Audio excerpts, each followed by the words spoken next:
Welcome back. I just played a rapid game on camera as part of my snail run series, but it went so poorly that I think it would be a waste of your time to watch that entire game, and it would be a waste of my time to edit that entire video and upload it. I'm just going to hit a few salient points of that game.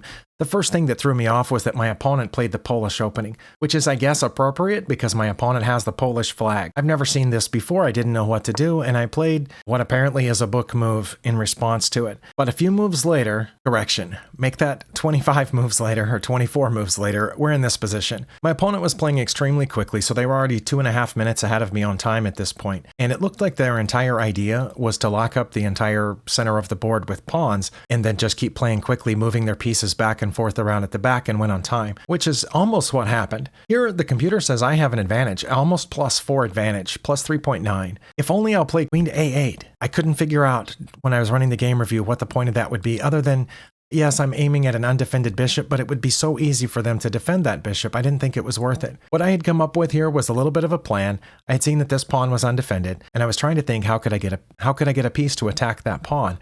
One way I thought of was to bring the knight here, and then back here, and then over here, and then from there it could attack that pawn. But just before I did that plan, I thought, you know what? They actually have a passed pawn and a pawn beside it. They could start pushing here, and I didn't want to move my knight first if they were about to push that pawn. So I put my queen here to defend that spot. Also, I realized I had a pawn that would soon become undefended once I moved the knight or queen, things like that. So I put the queen on c7 to defend that pawn and guard against this while I shifted my knight around like I had just shown you. But instead, queen to c7 gives my opponent a huge advantage. It took me a second to figure out why. My queen's undefended here, and it's under attack. Doesn't look like it's under attack because I have a pawn in the way. But guess what? They can just take that pawn right there. My d4 pawn is now free. It's hanging because this pawn is pinned. I can't take it because then I'll lose my queen. So right here, they should have just taken this pawn. Then they could have retracted their bishop, I don't know, maybe to here to challenge mine and open up the king side. But they would have just won that pawn right off the bat out of the middle of the board, and I couldn't have done anything about it. So it definitely would have been better for me to take control of the open file, challenge that bishop. If they had moved over, I assume they would, to protect that bishop. Again, my queen was back here. They would have moved back to protect the bishop in some way, and then the computer said I probably would have gone here, and then I would have been threatening this pawn, although obviously they would be protecting it with their queen at that point, but I would have had an advantage had I done that. But I went here, gave my opponent a huge advantage.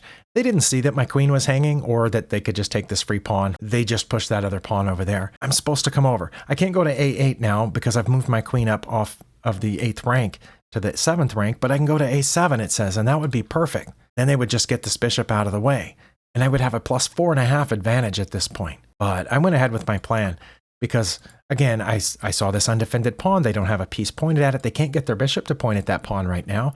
So I went ahead with my plan of moving around here, and that didn't work out. Now my opponent has an advantage. They didn't, again, take advantage of it, seeing the free queen here or the free pawn, as the case may be.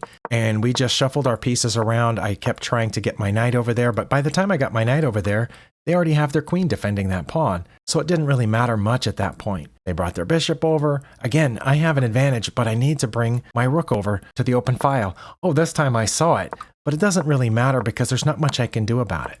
And so we just kept going back and forth until I've got less than 3 minutes left. My opponent still has almost 7 minutes left, which, as I said at the beginning of this video, was, I think, their plan all along. Now, it turned out that very late in the game, we got to a position about right here where the computer says it's dead even. This is on move 50, where I have less than 2 minutes left. My opponent still has nearly 5, and I have one move that maintains my advantage. That move is rook to a7.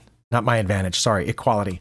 I can go to a7. Now they could take my knight there at that point. Computer says that they wouldn't, and I'm wondering why. I didn't play that. I played something else and blundered away a piece. But let's say I had played rook to a7, which maintains equality. Well, now Stockfish says it's not actually equal and that they would take my knight. All right, then what would I do? I would go to rook to a2. Is that because they can't defend this? But they can, can't they? Can't they just put the rook? It says they wouldn't. They could also put the bishop here, which would be defended by their rook, and therefore defend this bishop. But it says they would check me. Rook to b8 check. Now I would move out of check. I only have one legal move. Then they would play bishop to b2. All right, so what's my rook doing down here? Oh wait, I can take it. I just realized that. It says I would take with my rook, not my pawn. Okay, if I take with my pawn, I'm giving white an advantage. Okay, so if I take with my rook, they're going to take back with their rook, and then I'm going to take with my pawn. But I can't promote because their bishop guards the promotion square. So now I start bringing my king. Oh no, it's their turn. It says they would start bringing their king. They can't bring it here because my bishop guards those 2 squares, so they kind of have to do a diagonal to get over there. But they can't get over there, right? Their bishop's in the way. I just realized that. My pawn's guarding those 2 squares, and this pawn's guarding that square, so they can't actually come in here. So what can they do? It says I would start bringing my king at that point. Oh, I have to worry about these connected pawns, one of which is passed. Okay, then they would do what I said, which is king to e2, and then I would not go here trying to come around. I would play h6 as my best move according to Stockfish. Okay, we're still close to even, and they're still trying to bring their king. Okay, that's as close as they can get it though, because we already discussed how my pawn guards this square and that square. So they can't actually get through with their king, and they don't want to move their bishop because then I'll promote. Okay, so now I play here. I didn't want to go this way for some reason. I guess to block that pawn while I'm going around this other one. Okay.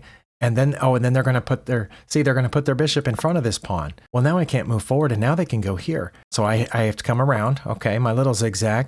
Well, now they're going to get next to my pawn, and then I have to play bishop to h4, the only move that maintains equality. Well, who's going to see that? Not me. I can tell you that much. What? Bishop to h4. Or I could play king to c5. That stays close to equality. That's probably what I would do in this case. But they're going to take this, right? Yeah, they're going to take this. Now what do I do? Now it says bishop to e1. Oh, is that because I want to come here and check? Or bishop to h4 again. Again, not going to see that. Or f6. That's f6. Okay, I guess that's to prevent this pawn from pushing. And I can't bring my king any closer because then this pawn goes. Wait, is that why I need to do this? No, that doesn't guard anything from this pawn because my own pawn's in the way. I think I would actually be losing here too. I know the computer says it's even, but I would lose this position as well. So way back to here, I think the next time I see that, I'm just going to click the abort button and go into a regular game where I know what's happening. But anyway, if you play the Polish or if you've played against the Polish opening, which is b4 as the first move, let me know. Maybe give me some tips. I would appreciate it. And thank you for watching, as always. And we'll see you next time.